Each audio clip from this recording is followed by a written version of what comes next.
very, very ambitious. Now, ambitious in a very good way. It is. Before he even came to the program, so like right after, in the few weeks between our project selection call and him signing the program, he actually already gave me a list of modifications he wanted for his project. Now, in the norm, I guess, the typical setting, you do the intensive project and then you find out a list of or I guess you kind of think about the modifications before you do the project, but that's something that most students think of when they start the program, like once they come here and interested. Him, on the other hand, Amazon parts links ready to go. Like he had a whole it was like a Google Doc, but it had like 8 different parts, and I looked through them and I ordered whatever I could order, and I figured that was actually suitable for him.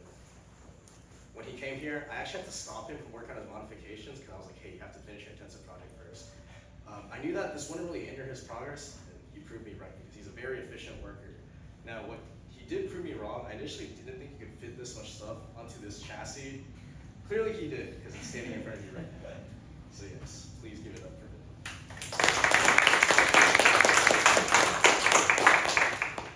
Hello, I'm Vedant. I'm from Adrian Wilcox High School in Santa Clara, and this is my project, the Litter Bot. So this is kind of like a proof of concept bot for a street cleaning robot that would clean litter off the streets. And it was originally based on the ball tracking robot, which would track those like red balls over there and kind of track them around the room. So I chose this project because I kind of have a background in robotics, as Terry mentioned, and I wanted to kind of challenge myself by building off of a base project and adding modifications of my own design, which I used Onshape to kind of 3D model and 3D print. And I felt like it was a really interesting initiative to be able to like clean trash off of the streets.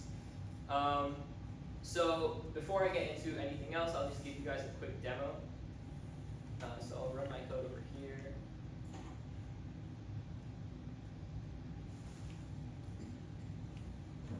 So first, it'll go through the initialization phase, and it'll like go ahead and open up its claw, which is the thing that will actually pick up the trash.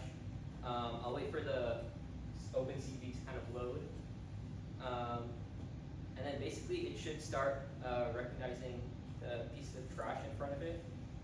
So yeah, so it's like started recognizing the piece of trash, and if I move it around like forward and back, the claw should close when it comes close. Let's see. So I'll just show the demo video because it looks like it's not working properly right now.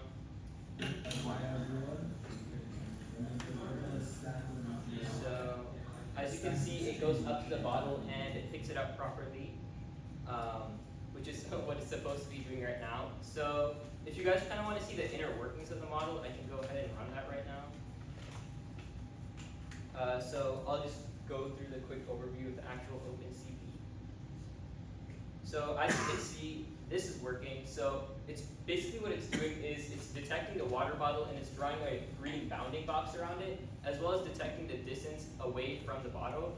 So this works with like multiple kinds of bottles. So like if I grab one from over there, it'll work with those too. So essentially it draws this green bounding box, and this bounding box is really important for all the different calculations it has to do. So it calculates the distance away, the center of the water bottle, and the robot basically tracks the center of the water bottle and goes up to it and kind of grabs it. So most of my project was actually the modifications. So I initially started with a base ball tracking robot, and as you can probably tell, this doesn't really track bright red balls anymore. It tracks pieces of trash. So the first modification I started with was this tank chassis. So this tank chassis I assembled, and I like changed out the chassis, which was originally like a 2-wheel plastic chassis for this tank drive, because I felt that it could go over like rougher terrain, which is what it's kind of built for. And then my second modification was these custom designed 3D printed parts. So everything you see in black here is 3D printed, and this is like CADed and designed by me. So this was my second modification to kind of mount all of my components into place. And then my third modification was the actual software, as you just saw. So the software is to detect water bottles and like other pieces of trash instead of just red balls. So essentially that was like the most difficult modification, and then my last modification was the claw. So the most challenging part of this project was probably getting the software to actually work and detect the water bottles. because water bottles are quite different from like regular like red balls. They are transparent. They come in many different sizes and shapes. So training and this AI model to detect water bottles was definitely the most difficult part. Another difficult part was motor power. So this chassis runs on 4 motors, and the other one ran on 2. So I need to figure out my proper wiring and properly how to power all these motors and servos. So I also learned a lot of lessons throughout this project. One of them being when to simplify my work. So as you can see, if I go ahead and if I run this model, you can see it was running at quite a low frame rate. It was running at 10 frames per second. So I actually tuned this, I specified this in my code right here. You can see I set the frames per second to 10 because there's no reason to go any higher. If I can simplify my project, that's the best route I can go, then that's the route I will go. I'll take the simplest possible option because that's the most ideal and that's what will get my project working. And overcomplicating things usually leads to bugs. So that's one of the main lessons I learned.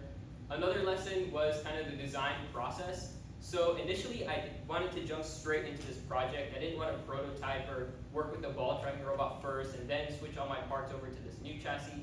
But I actually ended up not regretting building the ball tracking robot first because it gave me kind of a boilerplate to build off on, and it gave me a great starting point and taught me a lot of lessons about OpenCV that I then used for this project. So those were essentially the main challenges I faced, and where I would go next with this project, I would probably make a collection unit so the bot could actually pick up and then collect trash and then probably deposit it somewhere else. And then I would make it detect other pieces of trash better because right now it best detects plastic water bottles, but there's also lots of other trash out there, so that's another modification that I would make. Thank you. Do you have any questions?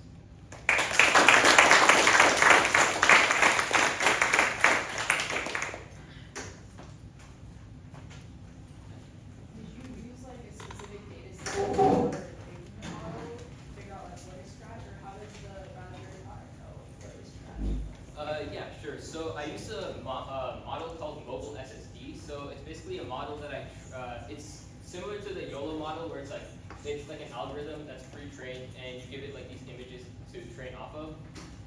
So I gave it like lots of images of like plastic bottles and I trained that model to detect plastic water bottles. So that's kind of how the Raspberry Pi detects it. So this model is actually very small, so it can be stored on the Raspberry Pi directly. But the Raspberry Pi is also quite small, so it doesn't have the processing power necessary to run at like smoother frame rates, which is always like 10 frames per second. Did you try to fill water in this bottle and see that it was detected as trash? Yeah, I actually did fill water inside this water bottle. It also works with like my metal water bottle, like normal water bottles. If I bring that one over there, it would work with that one. Earlier today, there's like Coke bottles and like Gatorade bottles over there that I was testing it with. So yeah, it works on basically like every type of bottle. I saw one of the classes that you're making over there for like sofas and trains and all those things. Plan to kind of. So for that, one of the specific things for mobile SSD is that you have to define like every class. So it has like a certain number of classes, like 15, and you have to like define every class. Like you can't leave the row empty. So I had to like insert like filler objects into my code to get it to work. Any other questions? So you were calculating the distance and you were calculating something else also. It's two things. Yeah, so the two things were the confidence level. So the number in green was the confidence level, and the number in red was distance, which is like calculated based on the real world width of standard plastic water, which is around 7 centimeters. And that it translates that into like a certain number of pixels, and based on that, it can like calculate distance. So the top number was confidence level of the model, and the bottom was like the one in red was the centimeter distance. If there are more than one bottle, will it detect two?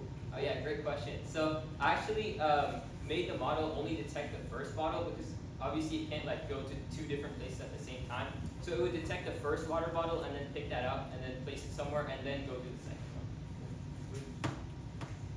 one. You said maybe one day like you could implement this on the streets, right? So what would be the estimate cost of So this project, one of the modifications I could actually do was to like make it cheaper because this is an aluminum frame right here. It's more expensive than it needs to be if I'm actually going to deploy it like en masse. So like, I could make this a lot cheaper by 3D printing like everything. So instead of being like $60, $70, it could be like much cheaper, maybe $20, $10, $20.